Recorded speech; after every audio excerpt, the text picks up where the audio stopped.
Hey, happy day. Happy day. It is a happy day. It's a happy life. And I'm so glad to be on this journey. I am so glad to be on this journey. Let me tell you. Welcome, welcome, welcome to Walking the Path. My name is John Jacob Mubarak, and I am at Rythmia today. I'm at Rythmia all the time. Not all the time, but a lot. And I love it. I love being here. It is such a magical place because I get to be of service. This is one of the greatest things that we can do, is to be of service. And when we are in service to life, life serves us back. When we are in service to life, life serves us back. So I want to tell you a little bit. Today's topic is best case scenario. What is the best case scenario? And I want to talk about this. Hey, everybody, welcome. Welcome, welcome, welcome. I'm so glad you're here. Hey, Joseph. Oh, man, I love you, brother. I love you so much. So today's topic is really about what we say to ourselves about ourselves, how much we say it, and how much awareness we bring to it, and the way that we can really use this governor. It works in two ways, right? What we say to ourselves are sort of govern our self-image. What we say to ourselves about ourselves sort of govern our self-image, and our self-image sort of governs our lives, because it will never let us act in a way that's inconsistent. So what we say to ourselves is really important. So I want to talk to you about that and how we can create through a process of first purging and then expressing a best case scenario. But we got to purge out those old worst case scenarios, empty ourselves so we can become full with the best case scenario. So we're going to talk about that today. But before we go any further, I want to, I'm trying to read what you're saying. Love you too, brother. Oh, love you, man. Thank you. I want to tell you a little bit about Rythmia, this really magical place. I get to be here every week and I get to see where we do 50 retreats a year. 50 retreats a year. We're only closed 2 weeks out of the year.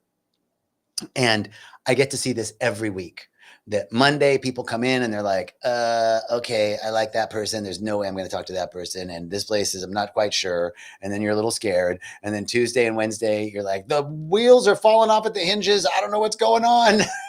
And then by Thursday, people are starting to be like, oh my God, I'm getting it. Oh, wow. And Friday, it's a love fest. And I see it every week in this magnificent way that in 1 week, people shift their perspective so dramatically. They see who they've become. They see the masks that they put on, that we put on, the masks that we put on to keep us safe, because we feel like if we don't protect this part of ourselves that we think is flawed, if we show the world this part of us, then we won't be safe, we won't be loved, we won't belong, and we won't be enough, for sure.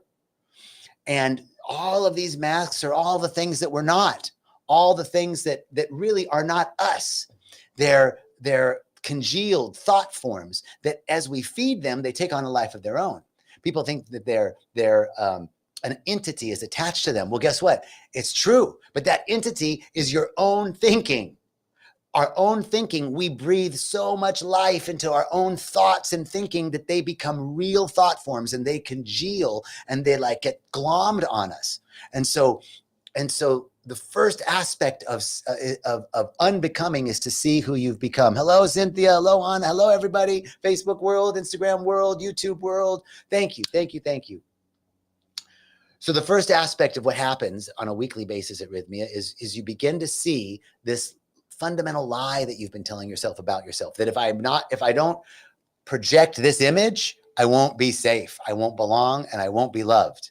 This is what I need to do to fit in. This is what I need to do. And it's so deeply ingrained.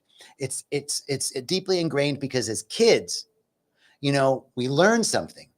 For example, when you're a kid, you touch the stove once. I bet every one of us touched the stove once. And then we never touched the stove again intentionally, right? That what happened was a neural pathway was developed that said, whoo, don't do that. You're not safe if you touch that stove, right? Very strong neural pathway. The same thing happens with our ego. We learn, ooh, I did something and it made me feel unsafe. I did something and I didn't belong. I did something and I was ostracized or made fun of. I did something, and it's really simple. It happens as a little kid and we go, ooh, don't do that. That's bad. That's bad. That's not safe. That's not loving. I'm not enough if I do that. And that neural pathway gets locked in. And then we're an adult. We're not even aware that we've just been walking this pathway like a well-worn path in the forest. And the brain just goes down that way. We're not even aware of it. We keep trying to change things in our lives, but it's not changing because we've got this deeply entrenched neural pathway. And so we have to see what that is. The first way to change that is to see it. And when we see it, it transforms. It begins to transmute. And we can transcend it and then transform it.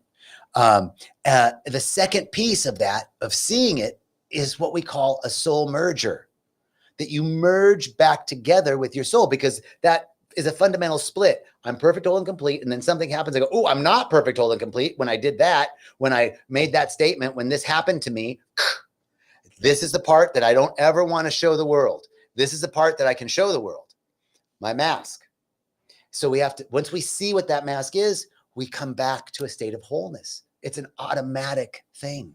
Once we are whole, merged back, once we erase the illusion of separation, we come back to a state of wholeness. And from that place, we can heal, because the consciousness that heals is the consciousness that sees wholeness all the time, no matter what.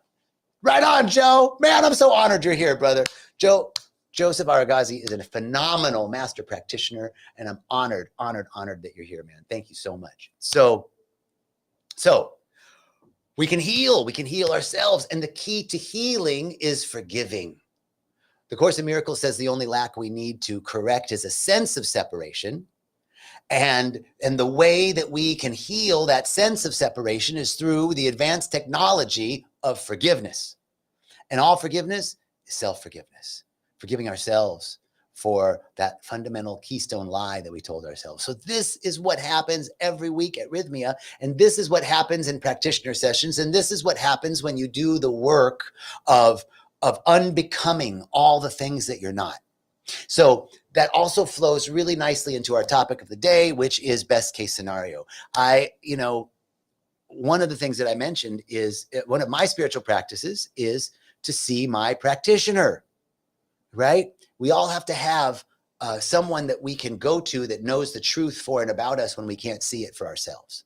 So I'm a practitioner. Joseph Aragazi is a practitioner, and people come to see us as spiritual psychologists, so that we use all the fundamental tools and training of psychology with the backing of spiritual principle. And the cool thing is that spiritual principle is now backed up by quantum physics.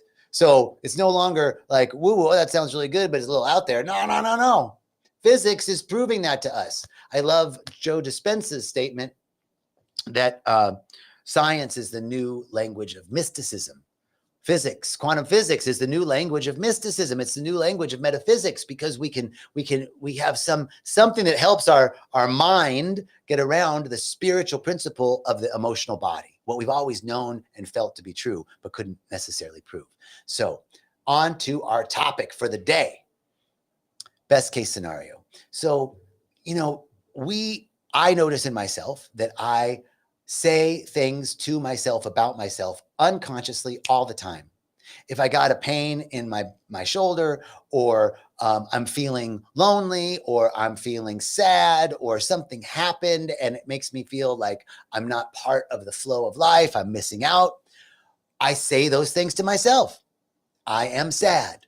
I am not a part of life. I am sick. I am hurting, right? Now, we don't want to bypass and just say, everything's fine, even though something's not. We want to acknowledge. The first step is acknowledging, right? We can bring our awareness to it. Awareness is the key. Our fundamental first step is our awareness. So I want to share with you a session that I had with a client today. It was a really powerful session. He came to me with a physical ailment.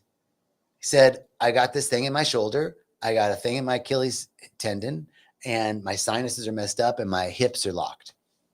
And his intention for our session, we always set an intention before you set an intention with anything. Hey, Diego, the intention was radiant health, vibrant, radiant health and wholeness. Okay, so how are we in a metaphysical, spiritual psychology practitioner session going to heal the body? Well, I'm going to tell you. I'm going to tell you. I am not a doctor, and I don't play one on TV. I'm a metaphysician. I'm a real metaphysician. And so the first thing we talked about was some of the things that we can do physically I'm getting to the best case scenario. Some of the things we can do physically to heal the body, right? Now, yes, you want to see your doctor. You want to see your chiropractor. You want to see your acupuncturist. You want to use those modalities. And then there's some things that we know we can do. If it's a joint issue, we want to take collagen. We want to take systemic enzymes that will decrease inflammation. We want to make sure that we're hydrating. We want to make sure we're having an alkaline diet and starting with proper hydration and electrolytes, like really, really hydrating the body. Most of us are terribly dehydrated. And getting plenty of green, leafy greens, rich, dense foods that are healthy for the body. That's the first step, right? Hydration and diet and nutrition. And then movement. We want to be moving our body. All sorts of movement are important. So first, there were 3 pillars that I talked to him about. First was the body. Second was the mind. And the third was the metaphysical quantum physics aspect of how we heal on a quantum level. Now, regular medicine works on a Newtonian level where it's cause and effect. I've got this pain. You go see somebody, adjust your shoulder, then you give a pill that takes care of the pain or decreases the inflammation. So this is the effect, and I'm going to give you something that's going to cause something else to happen, cause and effect. But we're not dealing with the root cause, right? We're dealing with hi everybody, welcome coming in. So the first pillar I talked to him about was 1, diet, nutrition, hydration, supplementation, right? We want to take supplements that are addressing the issues that we're dealing with, herbs, all these remedies, okay? Now, don't get me wrong. There's a time and a place for everything. And if I get in a car accident, take me to a trauma unit. Absolutely. There are certain things we want to use Western medicine for and use it as a component. But we want to approach it in a holistic manner. So there's the body, the physical body. And then the movement is so important. Kundalini yoga, all sorts of yoga are great. Kundalini yoga, I believe, has a particular aspect of animating the prana in the body, the life force in the body. And we must work with our life force. This is what it means to me to know that there's something in you, something in me that is absolutely perfect already. Now, I'm not denying that there's something in the shoulder, there's something in the leg, there's something in the hips. Not denying that there might be an illness or a disease in the body. And at the center of your being, at the center of every atom of your being is a perfection. At the center of every atom is a nucleus, and the nucleus and the protons and the electrons are arrayed perfectly. They couldn't be any other way. So there is a perfection at the center of your being. There is a perfection at the center of your being because there is prana, life. Life itself is in your body. And if there wasn't life in your body, medicine, psychology, metaphysics, prayer couldn't do anything because none of those things can create life. And you and me, we have life in us already. So it's already there. This is what it means to have the faith of a mustard seed. Mustard seed is the smallest seed, right? And can grow to be 40 feet tall. That's a pretty big plant out of a little seed. So the seed of consciousness, the seed of perfection is implanted within each one. Every single person, every single being on the planet has that seed of perfection. And it's up to us to nurture the garden of our consciousness so that this awareness, this consciousness, this seed of perfection grows. And it is the growth and the nurturing and the amplification of that perfection that's already within us that is the healing of the physical body. This is how we get radical healing outside of traditional Newtonian allopathic medicine. Okay?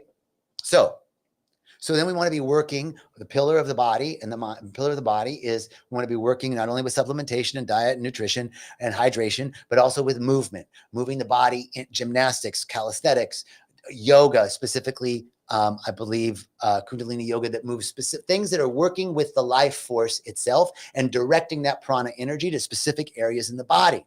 Tai Chi, Qigong, all of these modalities are working with energy in the body. Reiki. Right? We're moving the energy in the body. So that's another piece.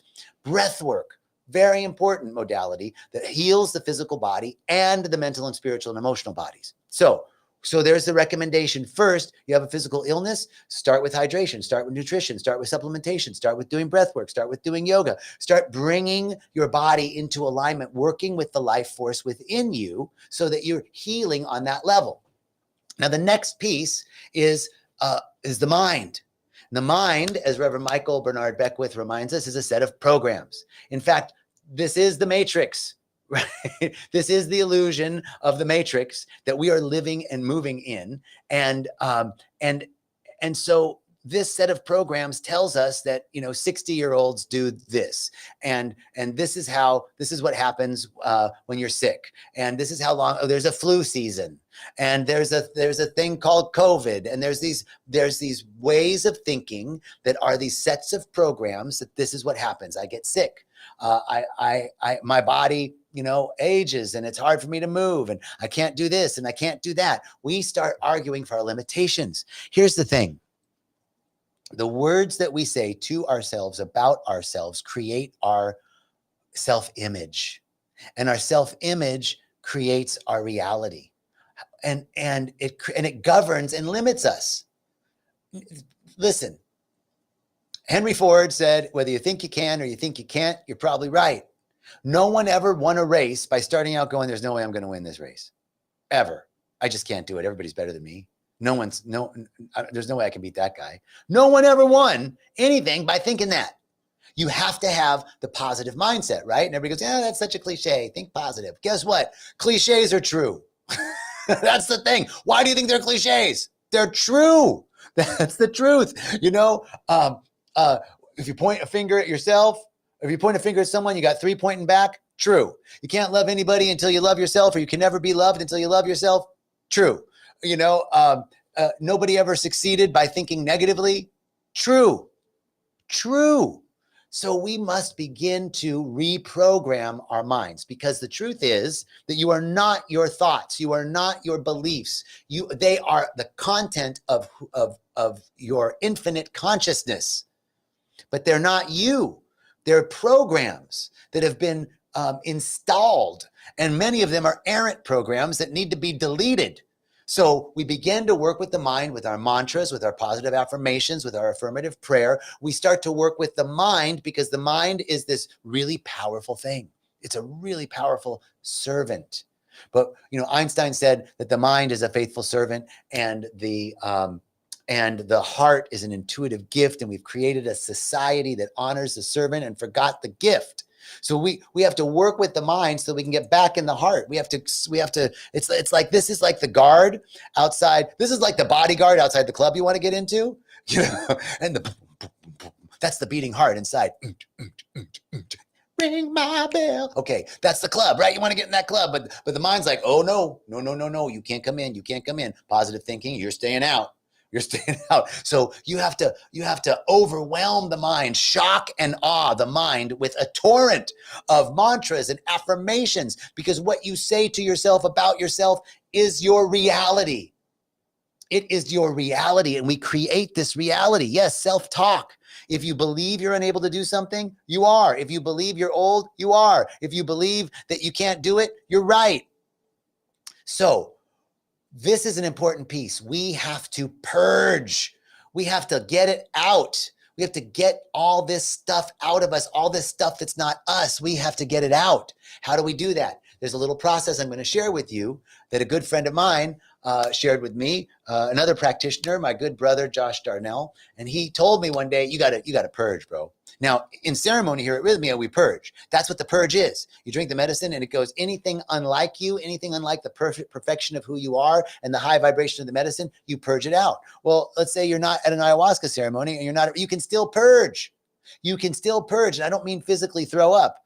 I mean, you're spiritually throwing up. You're spiritually releasing all this stuff. I want you to do this.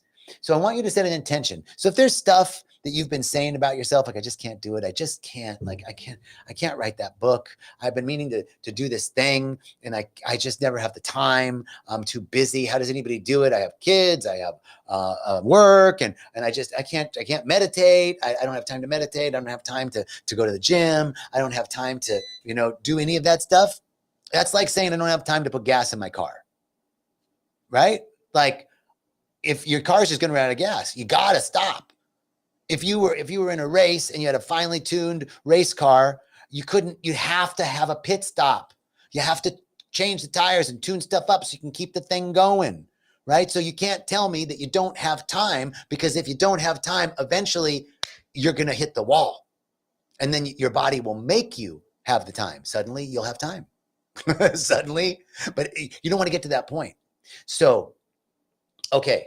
So come back, JJ, come back. Here we are. So this we've got to take the time to work with our minds and shift the way what we're saying to ourselves about ourselves. Take the time to purge. That's where we were. Thank you. We got to purge this stuff out. Bring your awareness. Just start first by bringing your awareness to what you say to yourself about yourself. All the ways you argue, and I argue for my limitations, that I can't do that. I've never been able to do that. It happens for everybody else, but it doesn't happen for me. Everybody else can do it, but I can't. They're getting ahead, but not me. Not me. That's just not, I must not be good enough. We really say that stuff to ourselves. Watch, listen, become aware. It's a broadcast that we generally are saying to ourselves.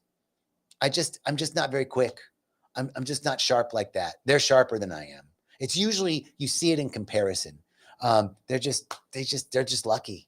They're just lucky, and I'm not. So you begin to watch and then get tuned into the stories that you're telling yourself. Most of the stories that we tell ourselves are stories about what happened to us. Something's happening to us. That these are the things that are important to start to bring our awareness to. Where are you telling yourself a story about something that happened to you that's out of your control? Well, they said that to me. They did this to me. This happened because of society. This happened because of my family. This happened because of my genetics. This happened because of my lineage. This happened, I don't have this because of the work, my boss, right? Now, I'm not saying that stuff isn't true, that somebody did something to you, but, and we have to step into the basic realization, the true fundamental realization that life is for us. Life is for us and can't be against us, because life is for itself. Life always wants more life. And as Brother Ishmael Teta reminded us at Agape, as Reverend Michael reminds us on a regular basis, that life cannot contradict itself. Life cannot go against itself. Life must be consistent with itself. That's a principle of life. It operates according to principles, and the principle is it's for itself. Life is for more life. And guess what? You are life. I am life. You are life. We are life itself. Life is in us, and life is therefore for us. Fundamentally good. Fundamentally, why? How is it fundamentally good? It's fundamentally good because there is only good. There might be the duality of good and bad in this realm, but we know, and I've said it before, that quantum physics teaches us there is hot and there is cold, but hot and cold are just an expression of more or less heat, because no matter how cold it gets on the atomic level, there's a filament of heat moving. If that filament of heat is moving at minus 500 degrees Celsius, then there's heat. Therefore, cold is just an expression of less heat. Dark is just an expression of less light. Evil is just an expression of less good. Yes, there's evil on the planet, and there's also good, even in the evil. Even in the evil. Yin Yang is telling us that.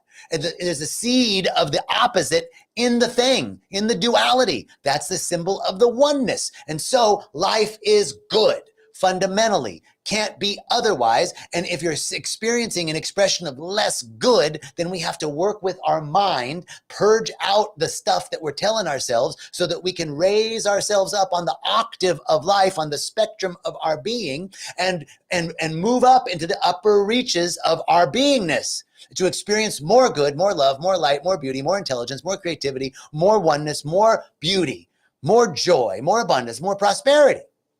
Where do we want to vibrate on the spectrum, on the octaves of our being? So we must purge out all of the shit. So this is how you do it.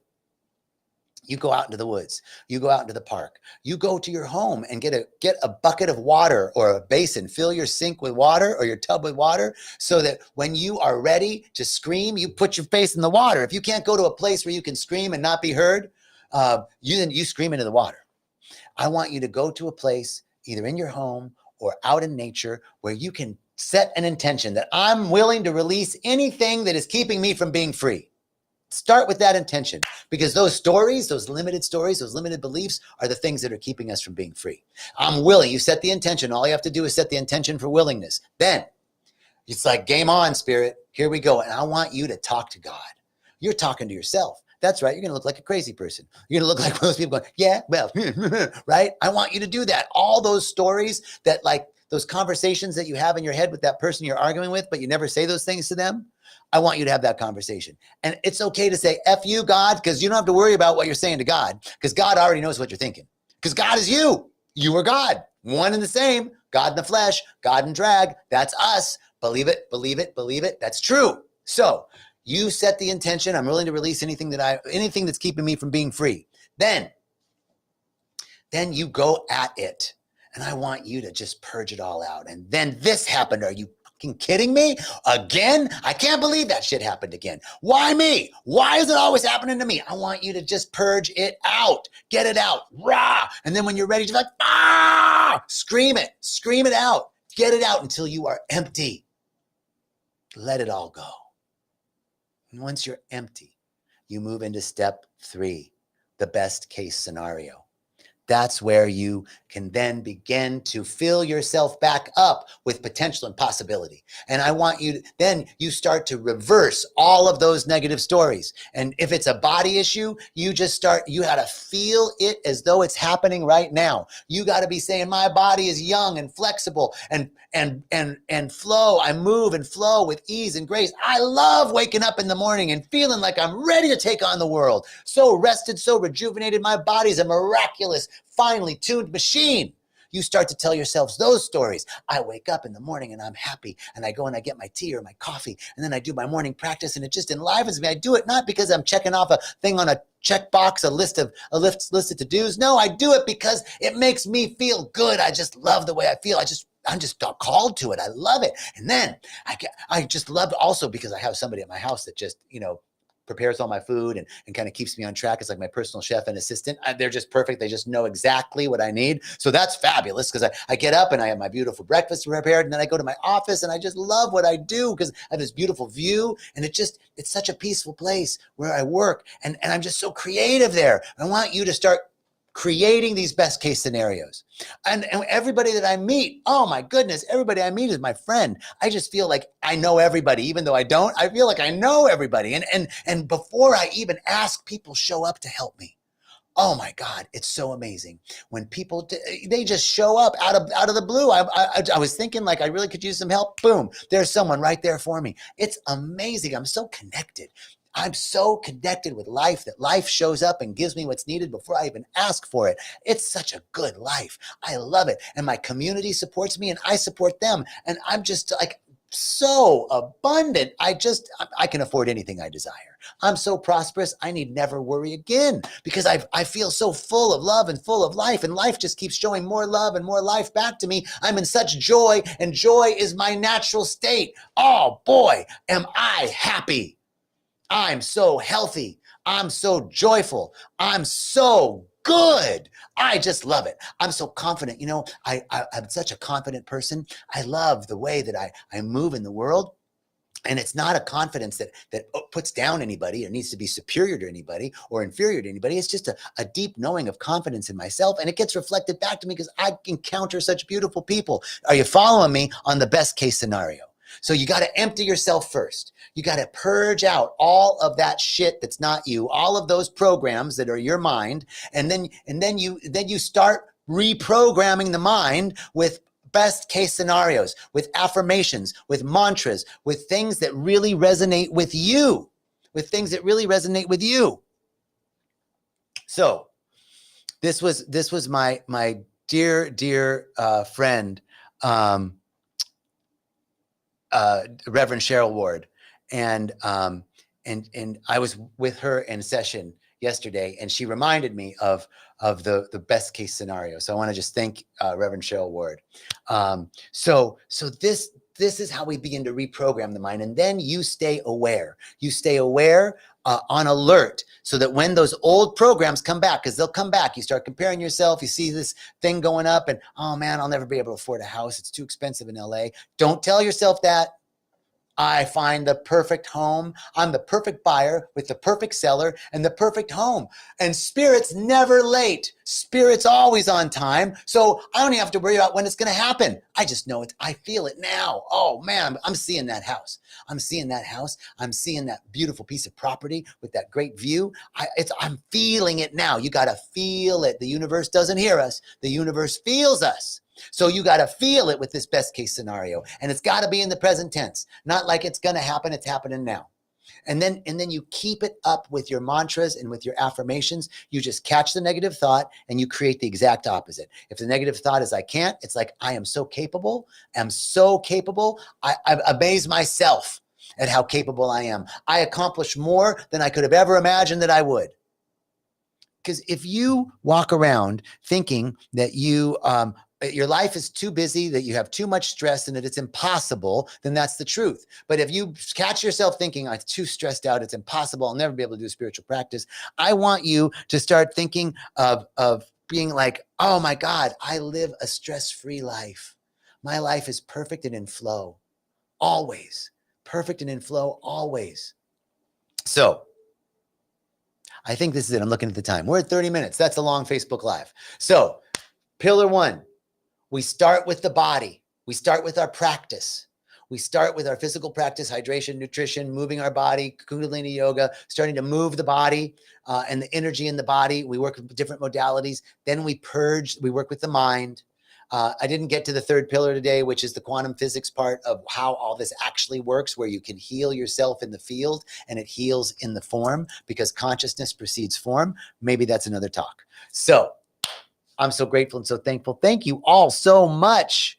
Thank you all so much. Thank you all so much for joining us. Thank you for your love. Thank you for your hearts. Thank you for your presence. And let's just take a moment right here and right now in prayer and just say, I'm so grateful. I'm so grateful. Man, I'm grateful. I'm grateful for the teachings that lift us up. I'll tell you what, my morning started out not so uplifting. Not so uplifting. It wasn't that I didn't get out of bed going, oh, I'm so happy to be alive. But I used the principles and I connected with people and something shifted in me. And it's a good day. It's a good day. So I'm so grateful for the practices. I'm so grateful. I did my Kundalini yoga this morning. I did my meditation, even though I didn't want to. I did my journaling, even though I didn't have the time. I fit it in. And I'm so grateful because these practices buoy me. These practices buoy you. I'm so grateful for the practices. I'm so grateful for the teachers that taught us these practices. And I'm so grateful for the teachings that have been brought down through the ages. I'm so grateful for the intelligence that's in back of it all. This great intelligence, it's this infinite mind. It is my mind. It is your mind. It is the only mind. And we are one with it. We can't be separate from it. It's impossible. It's the very nature of our being. We couldn't exist without it. We are it in the flesh. We are it taken form. We are consciousness in form. We are informed by consciousness. The very form of consciousness itself made manifest. So I know in this oneness for each one,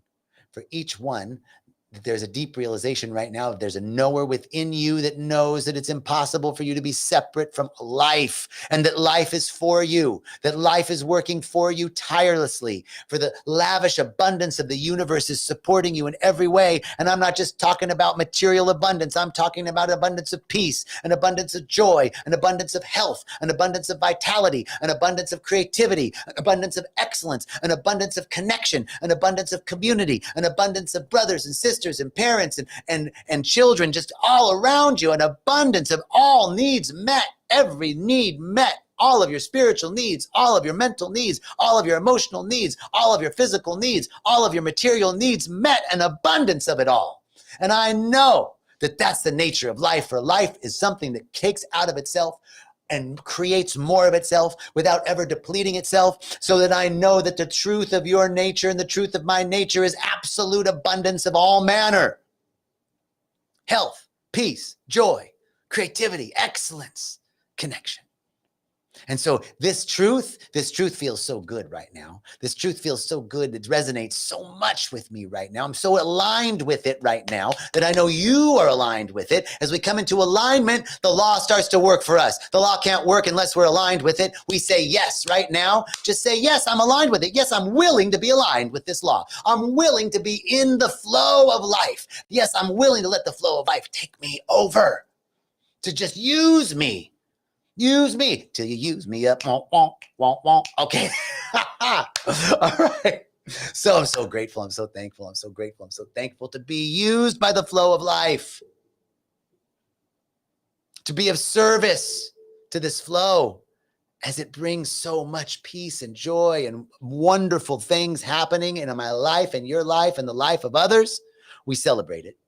We give thanks for it. It feels so good right now. It's so resonant. We're so aligned with it that we know it's true. Right now, we know it's true. When we know it's true, we know that it's so. We know that it's already done. It's already so. We know it's true. True is always true. True's never not true. True's only true. So it's already so. And so we can say now, and so it is. And so it is. It is so. And so it is. Amen.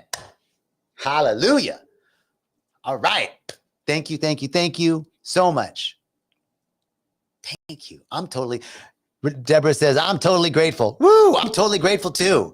I'm so grateful. Thank you all. Look at all these comments, you guys. Thank you so much. Have a beautiful day. Peace and richest blessings. Joe, woo, I love you, man. Thank you for hanging. Thank you so much. Thank you all for hanging. Have a beautiful day. Richest blessings all. I'm signing out.